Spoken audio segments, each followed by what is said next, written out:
సినీ ఇండస్ట్రీలో కొంతమంది హీరోయిన్లు ఒకటి రెండు సినిమాలతోనే ప్రేక్షకులను ఆకట్టుకొని ఉన్నట్టుండి వెండితెరకు దూరమైపోతారు. ఏళ్ల తర్వాత సోషల్ మీడియాలోనూ సినిమా ఈవెంట్లలోనూ కనిపిస్తే అరే ఈ హీరోయిన్ ఏమైపోయిందని అందరూ ఆశ్చర్యపోతారు. ఇప్పుడు మనం చెప్పుకోబోయే హీరోయిన్ కథ కూడా అలాంటిదే.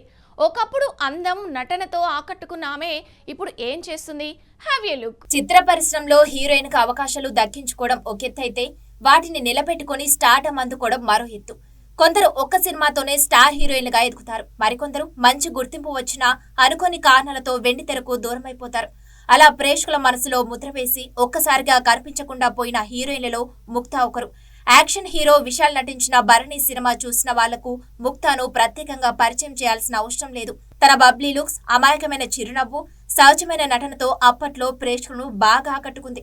సినిమా హిట్ అయినా ఆమె కెరీర్ మాత్రం ఆశించినంత వేగంగా ముందుకు సాగలేదని తెలుస్తుంది. ఇక ముక్తా ఓ మలయాళ చిత్రంతో ఇండస్ట్రీకి హీరోయిన్ గా ఎంట్రీ ఇచ్చింది.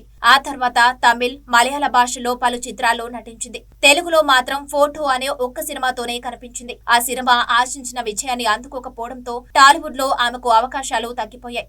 కొన్నాళ్లు ఇతర భాషల్లో సినిమాలు చేసిన తర్వాత పూర్తిగా ఇండస్ట్రీకి ముక్తా దూరమైందని సమాచారం. అలాగే 2015లో రింకు టోమిని వివాహం చేసుకున్న ముక్తా పెళ్లి తర్వాత కుటుంబానికే ఎక్కువ ప్రాధాన్యమిచ్చిందంట. ప్రస్తుతం సోషల్ మీడియాలో యాక్టివ్ గా ఉంటూ తన లేటెస్ట్ ఫోటోలు, కుటుంబానికి సంబంధించిన అప్డేట్స్ ను అభిమానులతో పంచుకుంటుంది. ఇక చాలా ఏళ్ల విరామం తర్వాత కురువై పాప సినిమాతో మరోసారి వెండితెరపై కనిపించనుంది. దీంతో ఒకప్పుడు ఆమెను అభిమానించిన ప్రేక్షకులు ముక్తా రీ ఎంట్రీ కోసం ఆసక్తిగా ఎదురుచూస్తున్నారు.